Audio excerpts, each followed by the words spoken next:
Let's take a few minutes. Please go to the second page you have in your handout.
The Republic, as I've said, like all the dialogues of Plato, where Socrates is the main character, begins with a central question.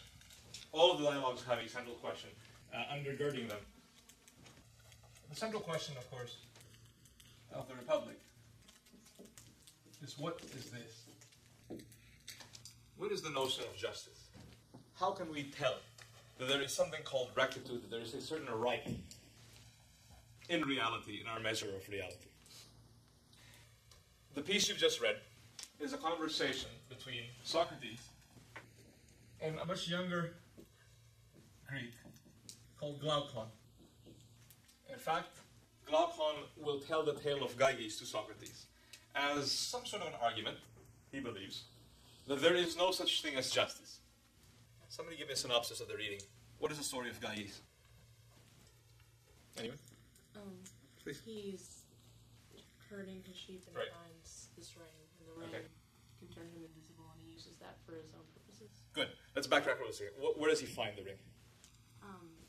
Down in like down in like this valley, I guess. Okay. Or whatever it is. And It's a hole. All right. Okay. All right.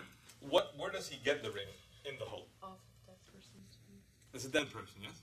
Different translations of this story of Gaius say that the body, the corpse, where Gaius pulls the ring out, is larger than any human. The implication, the metaphor, a giant. So who once wore this ring was greater than any human. So he gets the ring, he puts it on, and he finds out that if he turns it a little bit, he becomes invisible, yes? Mm-hmm. He notices that his friends, his fellow shepherds, Gaius and Lillian, do not know he's there. What is the very first thing that pops into his mind once he knows this is a possibility? To become king. Exactly. What does he do? Use it for. Oh well, he goes to the queen. He goes to the capital of the city, seduces the queen, and kills the king. Yes, and then becomes king, very very powerful over this territory. Why is Glaucon telling the story to Socrates? Glaucon is telling Socrates, look, justice and morality are all really just creations. If we had the ability as people to get away with whatever really resided in our darkest heart of hearts, we would. If we had the absolute guarantee that we would not be caught, i.e. seen, performing the action, the metaphor for invisibility, not getting caught, no responsibility. Why? I'm not here. How do you know it's me doing it? Could just be a ghost.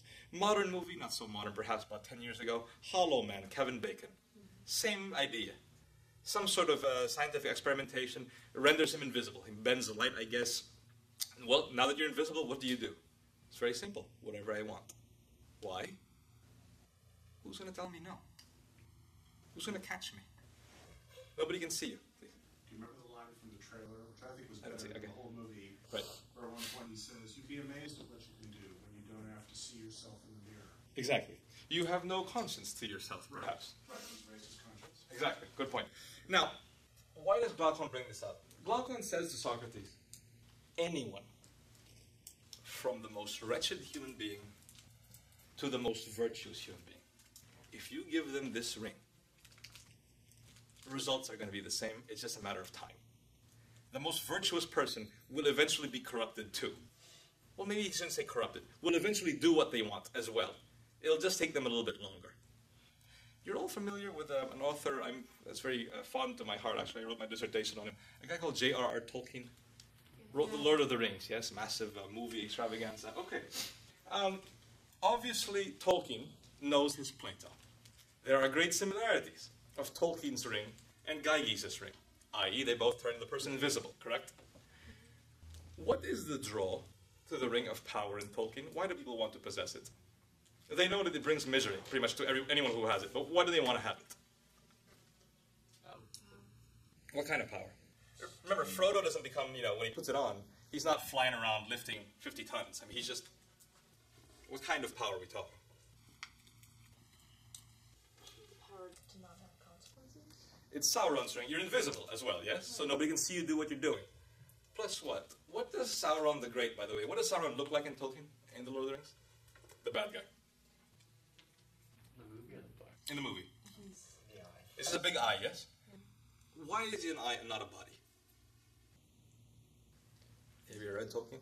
Because he was killed in the battle Which battle in the beginning? at the foot of the volcano. Of Mount Doom, yes? Yeah. Second age. Not necessarily killed, but at least disembodied. Yeah. Good. Now, the lure of the Ring of Sauron, and the great desire of Sauron himself, who puts, as Tolkien would say, his own blood into the ring, is this. What does Sauron want more than anything else? Not money, by the way. That's penny ante stuff. Not wealth or lands. What Sauron really wants is to bend the will of free people. Something close to godhood. To be able to tell people, you will do as I tell you to. To rob freedom of people. Because if you take this freedom away and you add it to yourself, you augment the idea from Protagoras that you now are the measure of all. You are familiar with the ring wraiths of Sauron, yes? In the movie The Nazgul. What do they look like in the movie? Or if you read the book? No faces. They're dark riders, yes, all dressed in black. They're invisible too. They're invisible too. What is the implication of being invisible? Wraith is very close to a word in Old English. Remember, Tolkien, of course, was a professor of Anglo-Saxon English. Wraith is very close to the Old English word that is the root of writhe in modern English. What does writhe mean? When do you writhe? You twist in pain, yes? When Eowyn, the maiden of Rohan, kills the king of the Nazgul, what happens to him in the movie? Does he explode?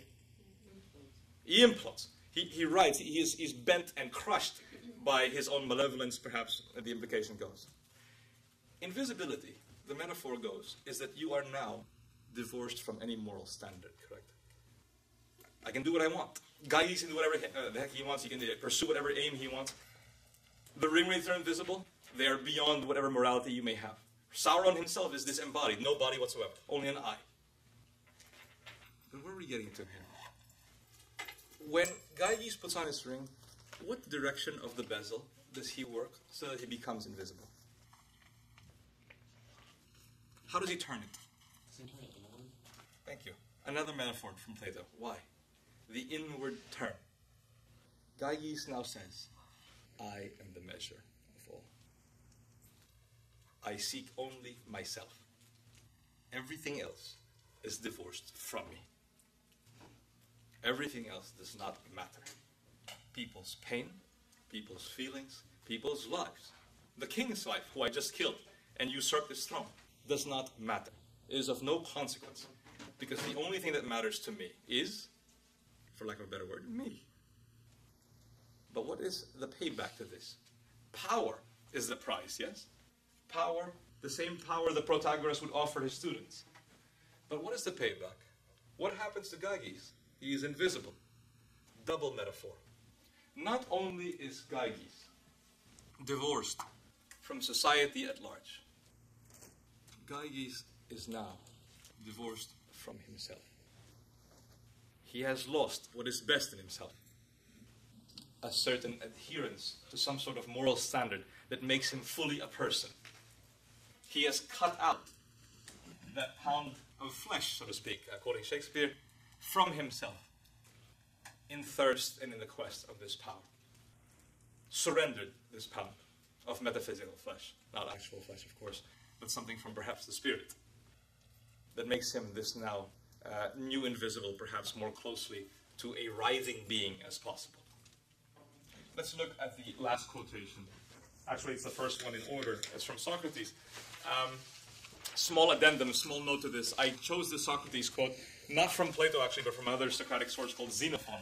I can talk to you after class about that should you want to. I'll read this one. From Socrates himself, or who could escape degradation both of mind and of body if he is a slave to his appetites? I assure you, it seems to me that a free man ought to pray, that he may never happen upon a slave of this kind, while a man who is a slave to such pleasures ought to pray to the gods that he may find good masters. Gygax achieves ultimate freedom. Yet, Socrates would easily call Gygax a slave. Why? Because now that Gygax realizes he has the ability to pursue power, what goes out the window? Whatever controls, whatever limitations Gygax has learned in his life, whatever moral standards he's ever learned in his life, all of those things don't matter. Therefore, what do you call a person who, in modern terminology today, what do you call a person who compulsively has to do something to please some sort of inner desire? It's very simple, actually. You call that person an addict. And Gygax is a very strange metaphor for modern addicts, or for ancient addicts. People who are not free because they succumb to inner desires which drive them beyond what they even think is clear or is good for them. To push boundaries simply because they can. In the end, Gygax, hopefully, his newfound power will be his new master. But if you let power be a master over yourself, That's not exactly being in control of yourself. Yes? This is on the tabloid press. Go ahead.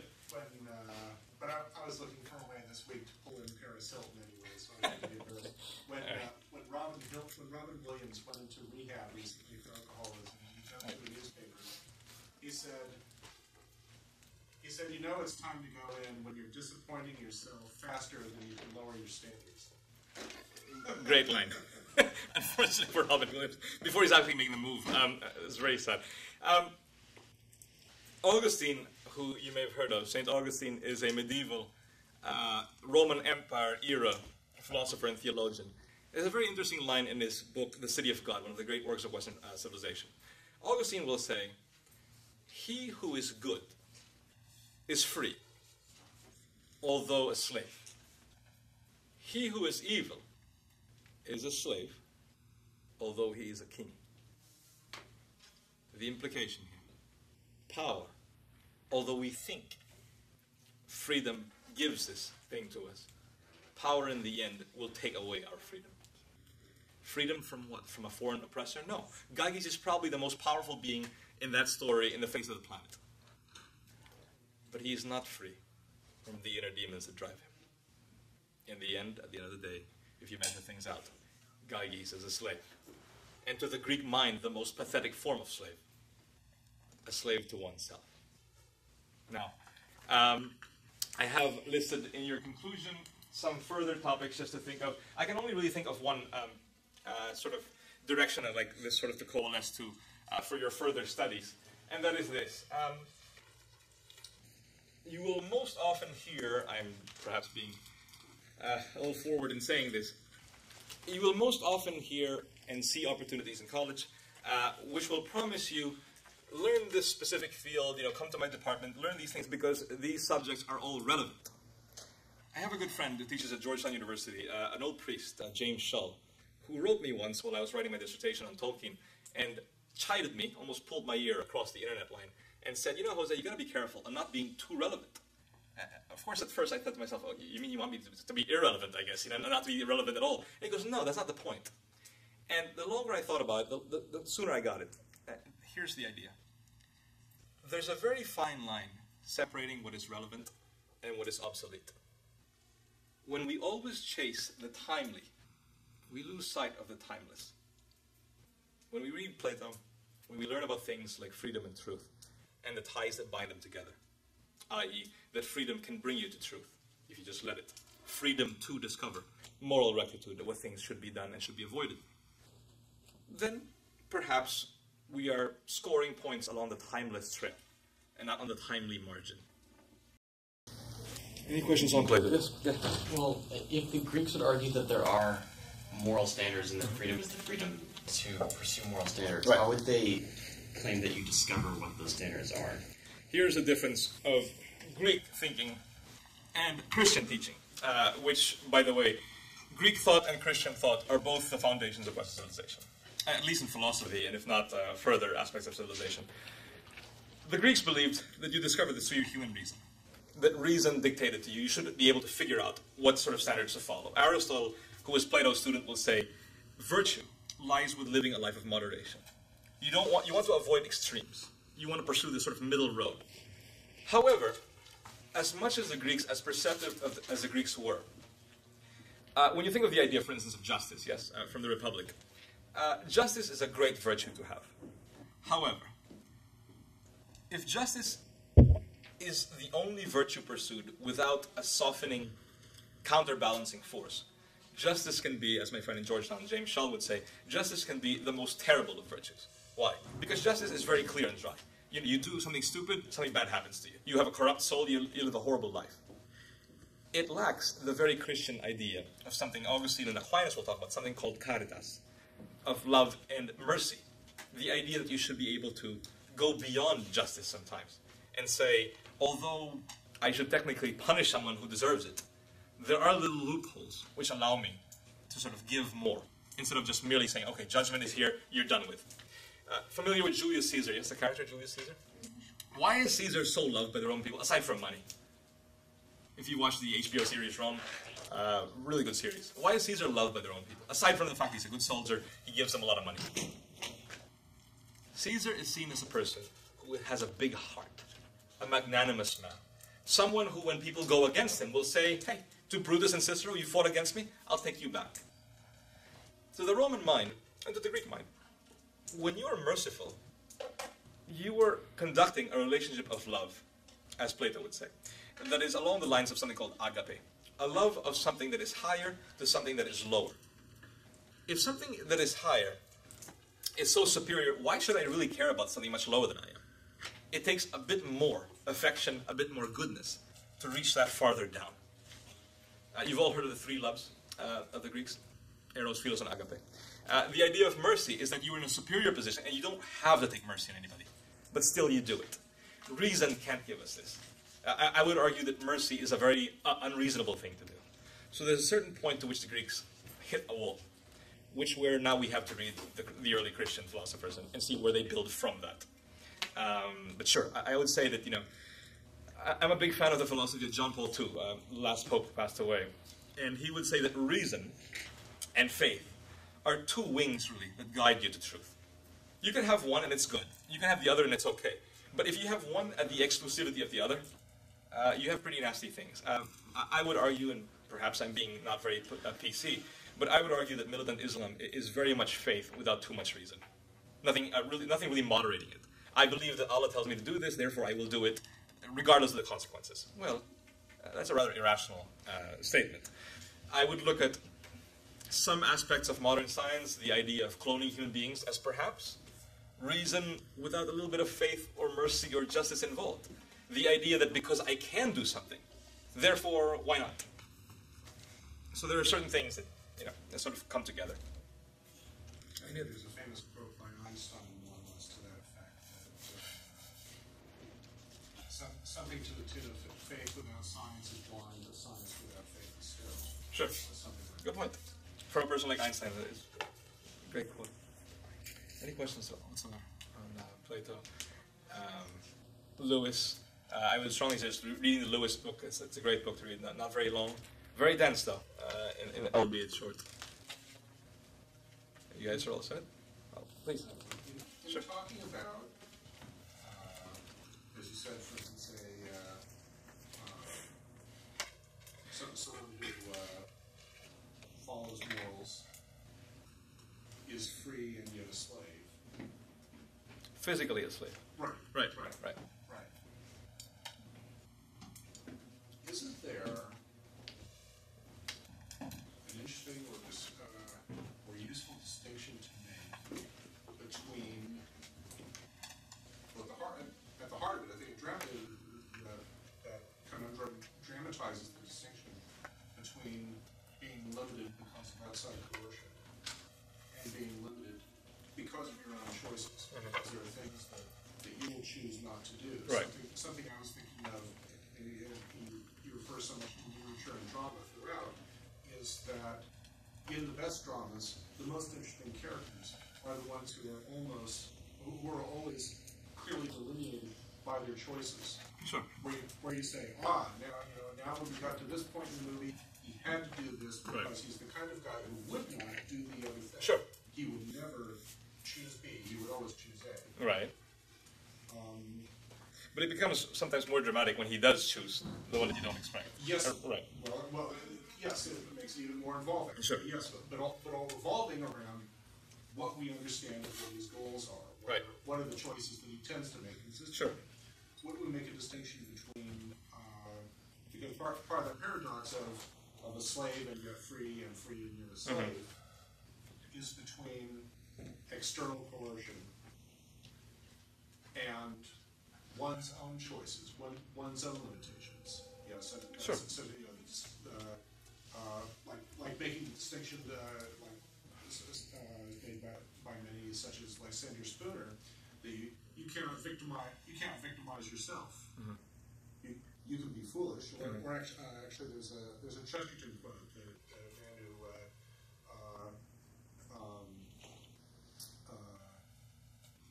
who drinks and whores around, right, and spends all his money, he may be a fool and he may be a damned fool, he may in fact be damned, But if he is not free to make those choices, he's no more than a dog. Right. It's technically what gives us the proper qualities of being a person. I mentioned Jean Paul too. The idea that since we all have this inherent freedom, a freedom to choose necessarily, it brings along with it, oftentimes, the knowledge of what the choices are. Augustine would say the same thing. We do make mistakes sometimes. Yes. But generally speaking, we don't live a life of eternal ignorance. At some point, we do have either an epiphany or some sort of learning, some beneficial learning, which gives us some sense, tapping into what Socrates says, to something that's already there. Do you know the quote that I think it's Butler, that life is the process of making sufficient conclusions from insufficient information? True. I strongly agree. And relying, perhaps to a certain degree, on this inherent sense that we all have. You're all familiar with a linguist, perhaps, whose politics I'm not very crazy about. A guy called, I'm sorry? Chomsky, yes. Chomsky will say in his study of linguistics at MIT that we're all sort of born with this thing called a black box, and that enables us to process language. Now, interesting thing he says about it, because at a certain age, adolescence, 13, 14 years old, if one never learns language past this point, we can't ever learn it. It's almost like there's a shelf life to it. It like shuts off. The deeper question, of course, is if we all are hardwired with a black box, this is implicit of a hardwiring process. And implicit more so of a hardwirer. Whatever you want to call that, hardwirer. But I'm not being born and hardwiring myself, necessarily. Neither are my parents hardwiring me, because they were hardwired themselves. We could use an Aquinas argument and go back all the way and say, there are certain things naturally implanted in you that perhaps are undiscovered. But once you do discover them, following them, obeying them, in a way, is the truer measure of freedom, as Socrates would say. And I'm sure Lewis would agree.